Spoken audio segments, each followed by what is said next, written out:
ça veut dire que le 21e siècle sera non pas chinois, mais africain. Bonjour Nicolas Barré. Bonjour Thomas. L'idée c'est quoi? C'est opération reconquête pour une France en perte d'influence en Afrique? Vous savez, l'enjeu est le suivant. On dit souvent que le 21e siècle sera chinois.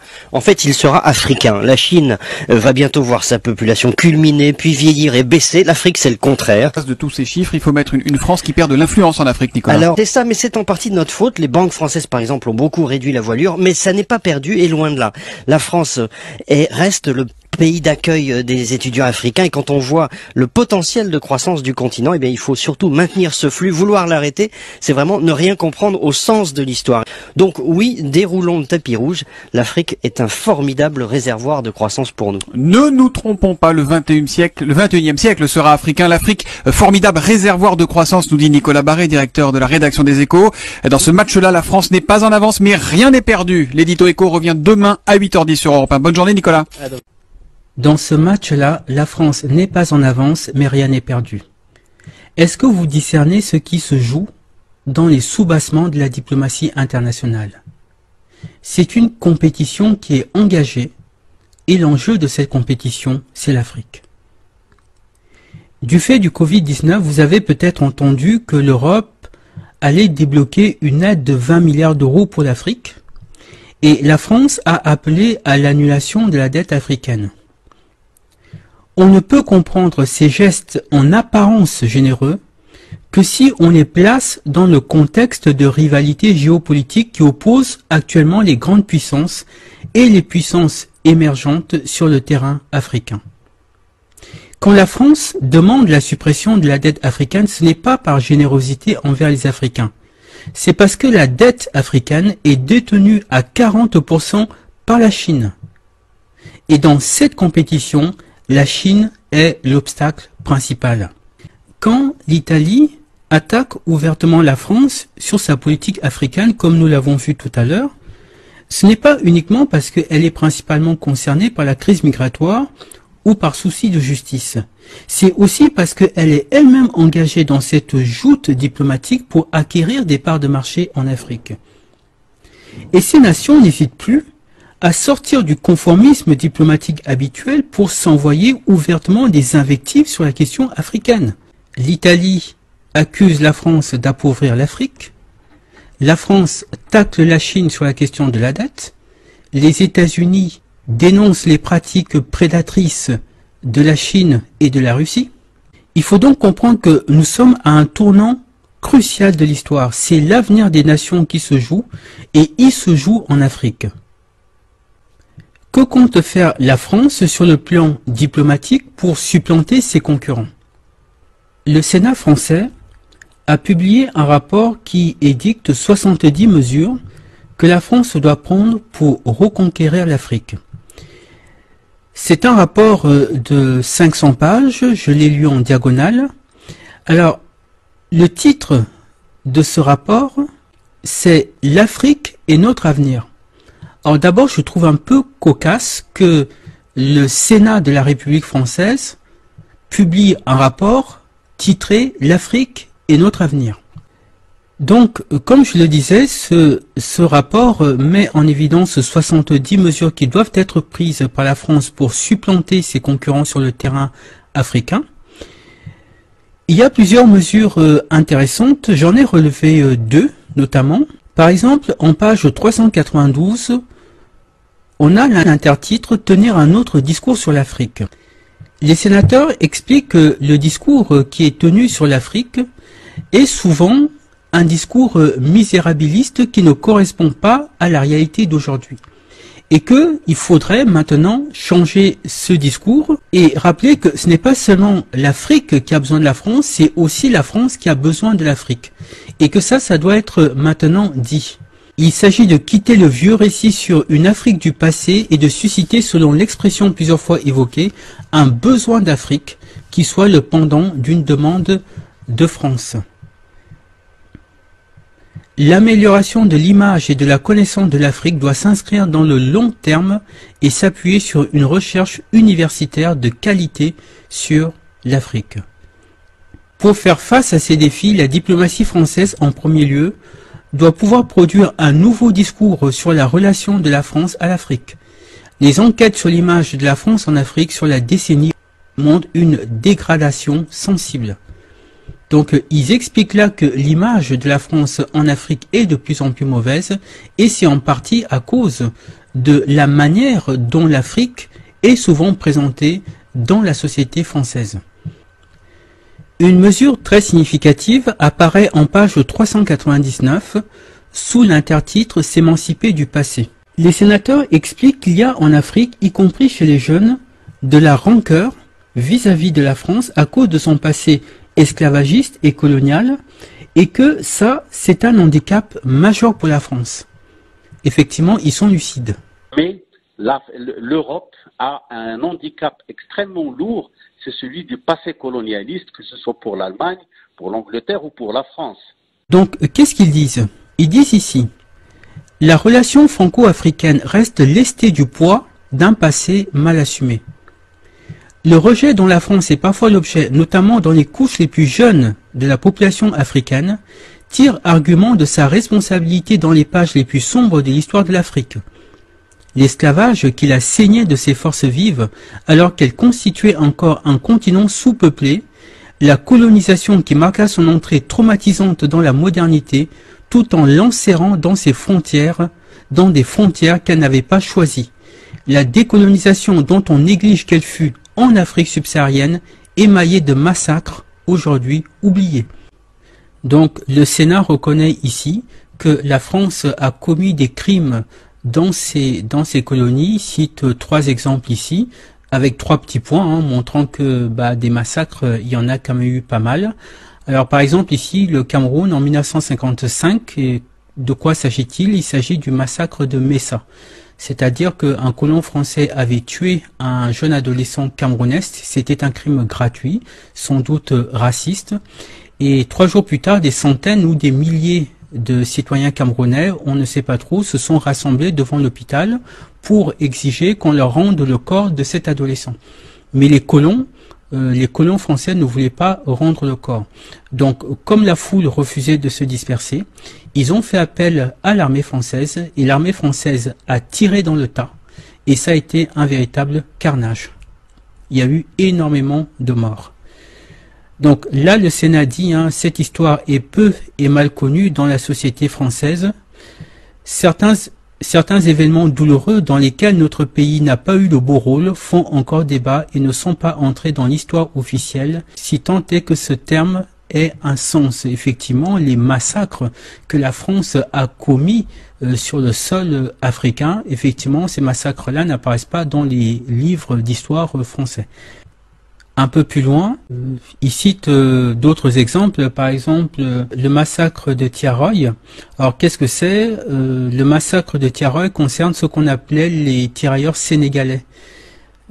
Après la libération de la France a refusé de payer leur solde à ces tirailleurs qui étaient venus combattre pour la France. Et donc, ils ont décidé de manifester pour exiger que la France respecte ses engagements. Comment a réagi la France? Elle les a tout simplement fusillés. Ils ont tous été fusillés pour que ça serve d'exemple aux autres tirailleurs. Voilà la gratitude des gens qui étaient venus d'Afrique pour libérer la France les tue parce qu'ils demandaient juste qu'on leur paye ce qu'on leur avait promis. Voilà le véritable visage de ce pays qu'on appelle la France, et évidemment ces récits ne se trouvent pas dans les livres d'histoire.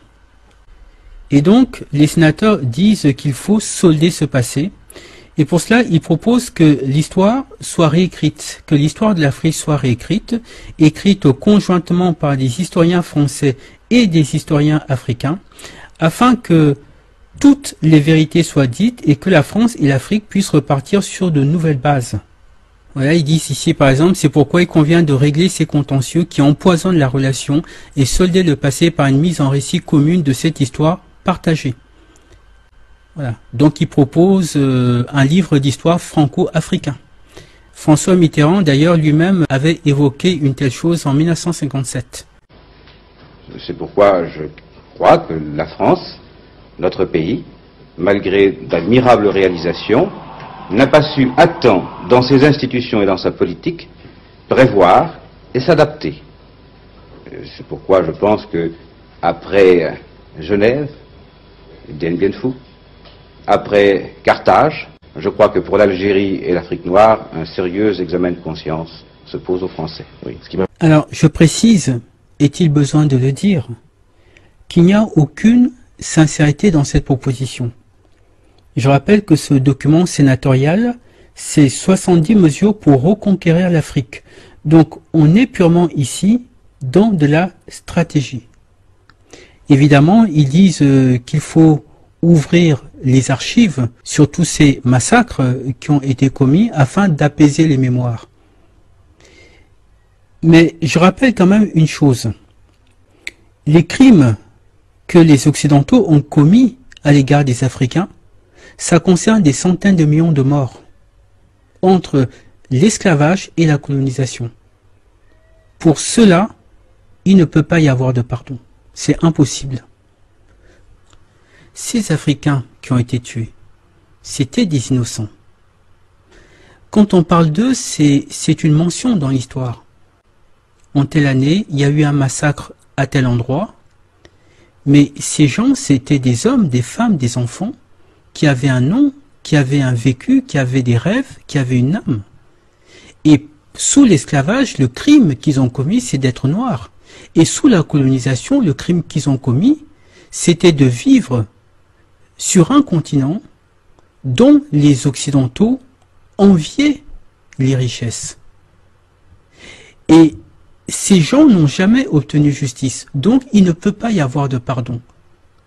Ceux qui disent qu'il faut tourner la page du passé, ce sont justement ceux qui sont du côté des bourreaux et qui ont besoin toujours d'exploiter les richesses de ce continent. Et comme ce passé constitue un obstacle pour eux, eh bien ils disent bien il faut oublier, c'est du passé, il faut tourner la page. Mais en réalité, c'est impossible. C'est impossible. Ces gens n'ont pas obtenu justice, donc on ne peut pas pardonner, on ne peut pas tourner la page. Il y a juste l'attente du jugement. Pardonner, ça serait trahir ces âmes sacrifiées. Et l'Africain, avec un A majuscule, ne commettra pas cette infamie. Une deuxième chose, ce document dit que la France et l'Afrique ont besoin l'une de l'autre. Alors on va être très clair. Les Africains n'ont pas besoin des Occidentaux. Ce sont les Occidentaux qui ont besoin des Africains. L'Afrique est autosuffisante parce que toutes les matières premières de la planète sont en Afrique. Et je peux vous certifier une chose. Si l'Afrique décidait de fermer la porte aux Occidentaux, à tous les Occidentaux, et d'exploiter elle-même ses ressources et de faire du commerce uniquement entre nations africaines, je peux vous certifier qu'en moins de 20 ans, il n'y aurait plus de pauvreté en Afrique. En moins de 20 ans, l'Afrique redeviendrait le continent en or qu'il était avant l'esclavage. Les Africains sont pauvres parce que les richesses de l'Afrique ont toujours été exploitées par les Occidentaux et pour les Occidentaux. Donc, s'ils décidaient de fermer la porte à ces Occidentaux et d'exploiter eux-mêmes leurs richesses, l'histoire de l'Afrique changerait du tout au tout. Et on va lui demander si c'est un fait ou une théorie du complot, le fait qu'au Mali et dans d'autres pays, il y a certains Français qui se construisent des fortunes colossales, comme le groupe Bolloré, par exemple, dans l'exportation des matières premières et les transports, comme le groupe Areva dans l'exploitation de l'uranium pour l'industrie nucléaire, comme le groupe Bouygues TF1, mais aussi la construction, et comme le groupe Total, dont cette semaine, dans les pages roses réservées au monde des affaires, je lisais que le bénéfice de Total a été dopé, que le bénéfice a grimpé de 8% à 12,4 milliards d'euros. Avec 12,4 milliards d'euros, vous comblez sans problème le trou de la sécurité sociale, les retraites, etc. Donc, 12,4 milliards de bénéfices pour Total, et 40% de ce bénéfice se réalise en Afrique. Et là, c'est intéressant de comprendre comment il y a des gens si pauvres et des gens si riches en Afrique ou autour de l'Afrique. Et là, c'est le moment de rappeler ce que disait Mitterrand en 1988 pour expliquer sa politique envers l'Afrique. Chaque franc, disait-il, investi au sud rapporte 8 francs au nord. Il faut se rendre à l'évidence, ce sont les pauvres qui financent les riches. Un autre grand comploteur, c'est le célèbre groupe capitaliste d'audit des entreprises et d'analyse des situations économiques, McKinsey. McKinsey déclarant récemment même si le continent africain reste confronté à d'importants problèmes de développement, comme c'est gentil cet euphémisme, le taux du retour sur investissement en Afrique est tout de même le plus élevé au monde. Ça veut dire qu'il y a des gens qui construisent l'essentiel de leur fortune en Afrique et ils gagnent plus en Afrique que n'importe où ailleurs, pendant que les Africains crèvent de faim. Le président Hollande s'inscrit dans la même ligne. Je cite, « La France maintiendra ses engagements vis-à-vis de ce continent plein de promesses. Toutes les puissances du monde y sont et essayent de développer leur influence. C'est un continent où la démocratie progresse. » Ah bon? Parce qu'on avait remarqué dans le soutien aux dictateurs du Tchad, du Gabon, dans le coup d'État en Côte d'Ivoire où la France a bombardé le palais présidentiel et en Afrique et au Congo aussi, justement, où la France soutient des milices pour empêcher le Congo d'exercer sa souveraineté. Mais bon, Hollande continue. C'est surtout ça qui l'intéresse. Un continent où l'énergie et l'environnement sont autant de sujets majeurs. En 2050, 80% des francophones seront africains, 700 millions de femmes et d'hommes. Chacun comprend ici l'enjeu. Et donc, j'aimerais bien que la France, qui aide si généreusement le Mali, le Niger et d'autres depuis des dizaines d'années, nous explique comment ça se fait qu'il y a des fortunes colossales chez Bolloré, chez Bouygues, chez Total et dans tous les grands groupes français sur le dos des Africains pendant que les Africains continuent à crever de faim. Je rappelle que sous le colonialisme, il y a eu 205 à ce jour dirigeants africains assassinés par les colonialistes. 205. D'un côté, la France et les États-Unis sont engagés dans une guerre contre la Chine pour empêcher que la Chine trouve des partenaires en Afrique, mais ils sont aussi engagés dans une guerre contre les Africains, et puis ils sont engagés dans une guerre entre eux-mêmes pour savoir qui va prendre la plus grosse part du gâteau. La guerre contre les Africains, il doit être dit clairement que tout ce qui se passe en Libye, au Mali, en Côte d'Ivoire, au Congo, au Cameroun et dans toute une série de pays où on nous présente chaque fois des conflits qui sont isolés mais qui sont en réalité les différents éléments de la même guerre pour l'Afrique, c'est une guerre contre les Africains, c'est une guerre contre l'indépendance de l'Afrique. Je referme la parenthèse. Mais ces documents, celui du Sénat et celui de l'Assemblée nationale que nous avons vu tout à l'heure, montrent que le Parlement français est conscient que c'est l'avenir qui est en train de se jouer. Si la France perd l'Afrique, comme le disait François Mitterrand, elle n'aura pas d'histoire au XXIe siècle. C'est une puissance déclinante, c'est une société vieillissante, et si elle continue à perdre l'Afrique au détriment de la Chine et des autres, elle va tout naturellement, progressivement disparaître. Donc, la compétition se fait sur le plan diplomatique et économique, mais elle commence et de plus en plus à se faire également sur le plan militaire. Toutes ces nations établissent des bases militaires en Afrique sous de faux prétextes et il n'y a jamais eu un tel déploiement d'armées étrangères sur le sol africain depuis la fin de la Seconde Guerre mondiale. Que se passe-t-il ?